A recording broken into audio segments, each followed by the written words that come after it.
Siamo arrivati. 5 di mattina. Magari alle 5 del mattino, ma qualcuno è arrivato in ritardo. Un minimo di difficoltà ci vuole per guadagnarsi lo spot buono. Altrimenti la pesca perde un po' quel gusto di wild. Vediamo Capitan Sitch che non ce la fa passare l'albero. Shh! Non fare rumore, Capitan Sitch!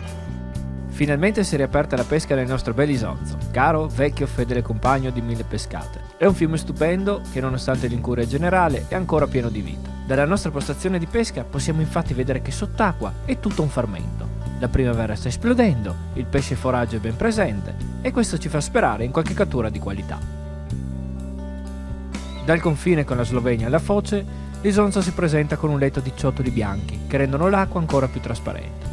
È ricco di spot di pesca, facilmente accessibili, e con un paio di waders riusciremo a fare delle pescate davvero emozionanti percorrendo tratti altrimenti difficilmente raggiungibili da riva. È una mattina stupenda, i colori dell'alba accendono il cielo e riempiono di fiducia i nostri animi, pieni di speranza nell'evitare un sonoro cappotto.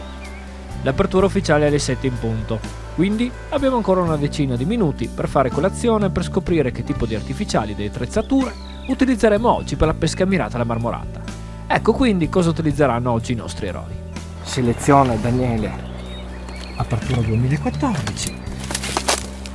Come rotanti abbiamo diversi maps, del 2 e del 3, sì. Pallini rossi e blu.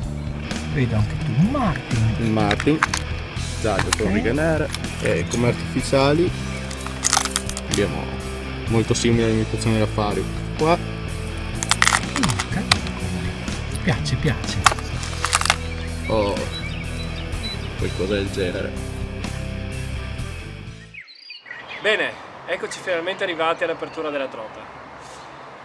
È domenica, è l'ultima domenica di marzo, le 7 sono già passate e possiamo tranquillamente pescare il nostro pesce preferito. Peschiamo oggi assolutamente artificiale. Da quest'anno le regole sono cambiate in Friuli Venezia Giulia. Si sta andando verso una direzione un po' più etica della pesca, ma si può fare ancora di più. Noi effettivamente votiamo in questo momento e per sempre in fiume catch and release, sempre e comunque.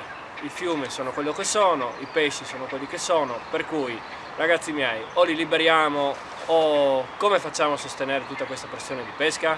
Ragioniamoci un po' su.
Vabbè, non perdiamo tempo. Iniziamo questa apertura della pesca 2014 e iniziamo a cercare queste marmorate, belle o brutte che siano.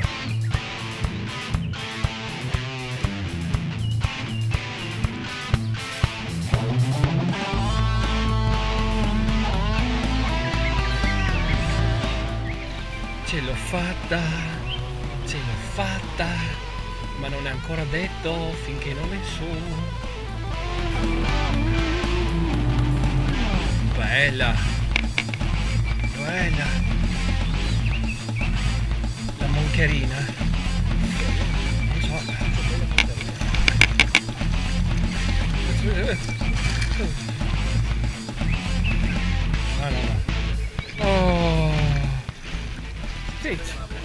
Ce l'hai fatta. Ce l'abbiamo fatta. Eccola qui, la nostra amica marmoratina.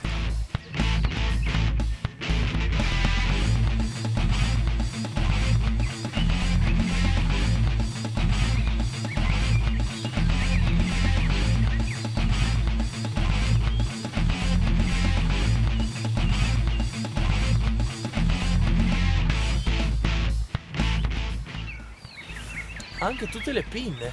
Ha anche le pinne questa. Porca miseria. Non ci speravamo. Finalmente la prima trota è arrivata. Una massiccia marmorata di oltre 50 cm. E cosa c'è di meglio di ridare la libertà a questa combattente? A questa che un giorno potrà diventare un magnifico pesce? Godiamoci quello che è il momento più bello per un pescatore, che rispetta l'ambiente e le sue forme di vita, e rilasciamo questo salmonide ringraziandolo e dando onore alle armi. Vai bella marmorata, fatti crescere le pinne e torna da noi.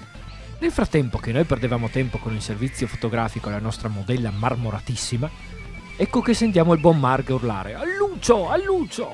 E quindi corriamo immediatamente a vedere che cosa ha combinato stavolta quel fish talker di un braconello. Vediamo che Mark, invece di prendere la trota, ha preso un bel luccetto. Guarda che bella bocca. Guarda che bei dentini. Bello. Bravo Mark. Capitan Sitch, intanto che continui a pescare, raccontaci un po' che attrezzatura usi oggi. Allora, io sto usando una canna Rapture, la Assassin per la precisione, una canna con una grammatura 7-21 grammi, azione abbastanza rigida, un mulinello, un 3000, l'Aernos della Shimano, un mulinello abbastanza buono con una buona frizione, mi piace molto anche l'impugnatura ergonomica, così molto comoda. In bobina cosa usi?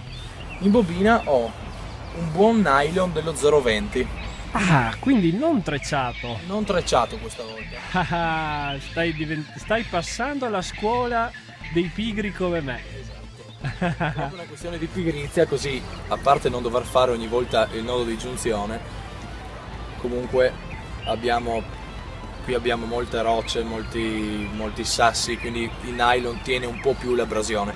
In realtà avrei voluto pescare con un nylon ancora un po' più leggero, ma avendo tutti questi massi abbiamo paura che non regga l'abrasione troppo, quindi un 0,20, 0,22 massimo, spettacolare. E di nuovo, mentre noi perdiamo tempo a chiacchierare, l'anonima braconaggio ci ruba sotto il naso un'altra marmorata. Per cui andiamo a vedere cosa sta combinando il buon Mark. Daniele, dopo il luccetto, cattura anche una bellissima marmorata.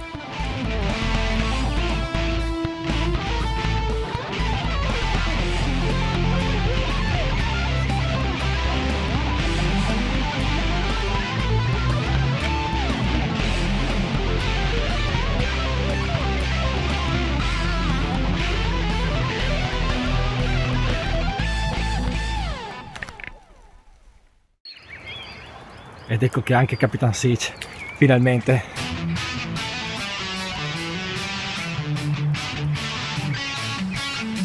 Bravo. Bravo il capitano.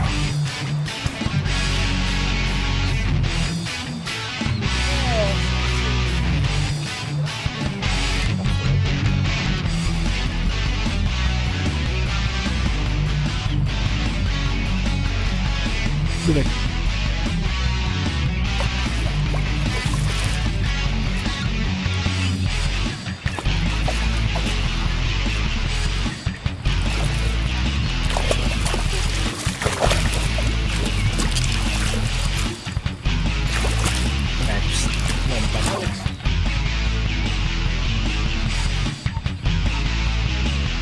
E anche questa ultima marmorata ha rivisto la libertà. Avevo già detto prima, no? Che noi siamo per il catch and release, vero? Beh, una volta in più non può far male. Abbandoniamo stanchi e appagati questo spot che ci ha regalato alla fin dei conti 5 belle marmorate e un bellissimo luccetto. Risaliamo la riva dell'Isonzo e ci sposteremo in un'altra location, il canale dei Dottori. Sì, certo. Anche noi abbiamo fatto una pescata di Fario pronto a pesca. Tanto per finire la giornata in allegria, va.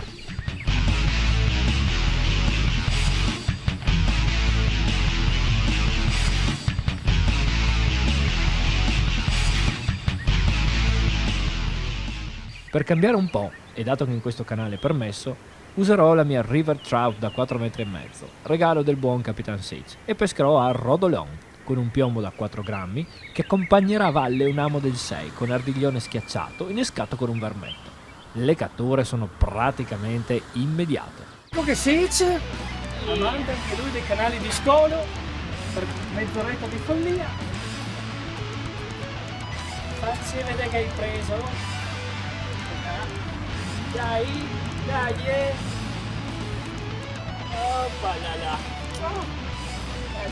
Oh.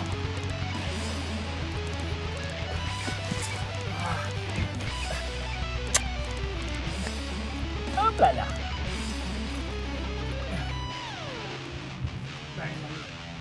Buona.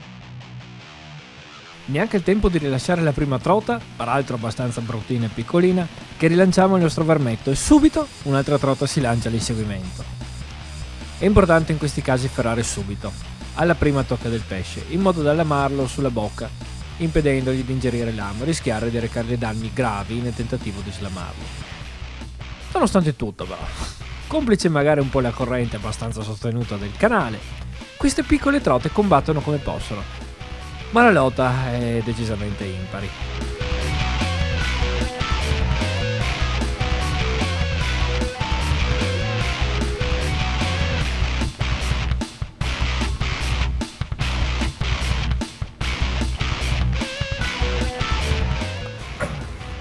La sorpresina dell'ultimo momento, prima di andare a casa, ultimi 2 tiri nel canale di scolo.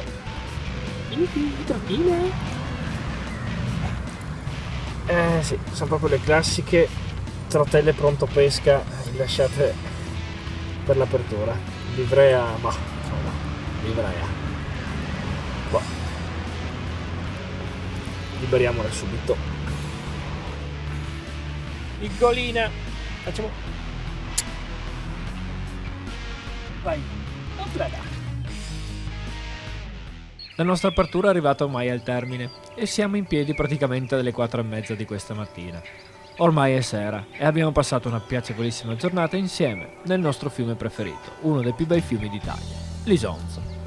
Acque cristalline, sassi bianchi, correntelle, pozze, ghiaioni popolati di una varietà di fauna ittica che incredibilmente resiste a mancanza di acqua, inquinamento, pesca incontrollata, baraccopoli di extracomunitari che trasformano questo bel fiume in una discarica a cielo aperto, solide cose. Resisti, caro buon vecchio Isonzo, c'è un sacco di gente volenterosa che ancora si cura di te. Associazioni come www.fiumeisonzo.org, ma anche tanti pescatori dei collegi 1 e 2. Ora vi salutiamo tutti, ricordandovi i prossimi appuntamenti video. Seppie in Alto Adriatico, dove andremo a filmare la cattura e, perché no, anche il rilascio dei nostri amici cefalopodi pescando a aging, e Spinning in Val Tramontina, un filmato epico in uno scenario meraviglioso, accompagnati dal buon Simone Varnerin del gruppo Facebook Pesciador Furlan, pescando a spinning alla ricerca di trote di rara bellezza.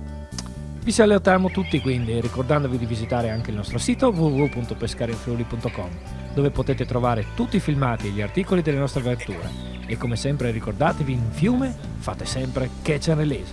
Ciao a tutti e alla prossima puntata targata Good Terror Fishing Team.